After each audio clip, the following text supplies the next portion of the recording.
Next disease देखेंगे बाजरा पे viral disease. Viral disease का नाम है पैनिकम मोज़ेक वायरल डिजीज़ ऑफ बाजरा। इसका हम इंट्रोडक्शन देखेंगे।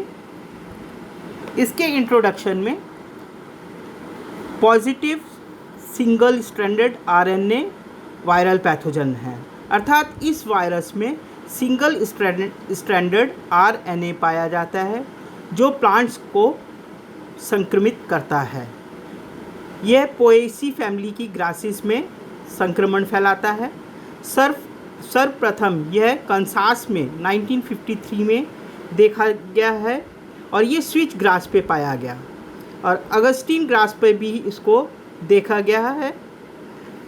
और यह Arkansas Louisiana, Mississippi, South Carolina United State में है। मैक्सिको में इसके द्वारा दूसरे स्ट्रेन भी बाजरे पे देखे गए। अब इसके हम देखेंगे क्लासिफिकेशन। पैनिकम मोज़ेक वायरस का क्लासिफिकेशन देखेंगे। ग्रुप 4 में positive single stranded RNA. Family है इसकी टॉम बस विरिडी। जीनस है पैनिकोवायरस। स्पीशीज़ है पैनिकम मोज़ेक वायरस PMV। इसके आप संक्रमण देखेंगे या सिम्टम्स देखेंगे। इसके संक्रमण से प्लांट्स में क्लोरोसिस होता है। इसके साथ साथ प्लांट्स स्टंटिंग हो जाता है, अर्थात छोटा हो जाता है। कुछ दिन के बाद पत्तियों में क्लोरेटिक स्ट्रीकिंग फॉर्म हो जाती है। बाजरे में यह सैटेलाइट पैनिकम मोज़ेक वायरस का इन्फेक्शन भी हो जाता है, तो यह इन्फेक्शन सीवियर हो जाता है, जिससे कि प्लांट में मोज़ेक फॉर्म हो जाते हैं और प्लांट छोटा भी हो जाता है या स्टंडिंग भी हो जाता है। दो इन्फेक्शन के द्वारा, दोनों वायरस के इन्फेक्शन हैं, एक पैनिकम मोज़ेक वायरस और पैनिकम मोज़ेक वायरस के बाद दूसरा इन्फेक्शन सैटेलाइट पैनिकम मोज़ेक वायरस के द्वारा होता है। ये दोनों इन्फेक्शन एक ही समय में एक के बाद एक बाजरा के ऊपर पाए जाते हैं, और इस इन्फेक्शन के कारण जो दाने हैं या ग्रेन्स हैं वो बन नहीं पाते। फिर इसका कॉजल ऑर्गेनिज़म देखेंगे, इसका स्ट्रक्चर देखेंगे।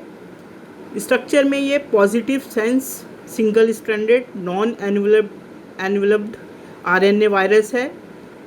इसका शेप देखेंगे, ये आइकोसाहेड्रल कैप्सिड के द्वारा घिरा रहता है, और इसमें जीनोम जो है वो 4326 न्यूक्लियोटाइड्स का बना हुआ रहता है, और ये पार्टिकल जो रहता है वो 30 nm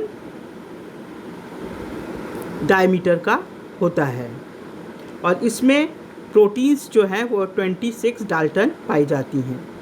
यह वायरस मोनोकॉट्स में मैकेनिकल वाउंड्स के द्वारा इन्फेक्शन फैलाता है।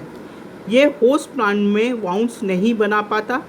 यह यहाँ तक प्लांट डेब्रिस जीवित रहती हैं तब तक उसे वाउंड्स होस्ट प्लांट में नहीं मिल पाता, और यह प्लांट डेब्रिस पर 9 साल तक जीवित रह सकता है। यह वायुमंडल में हवा, बरसात, कल्चरल प्रैक्टिस जैसे गुड़ाई, निंदाई के द्वारा फैलता है। इसका कंट्रोल मेजर्स अभी तक देखा गया है कि रेसिस्टेंस वैराइटीज़ को यूज़ करके ही इस वायरस को बाजरे से अलग किया जा सकता है।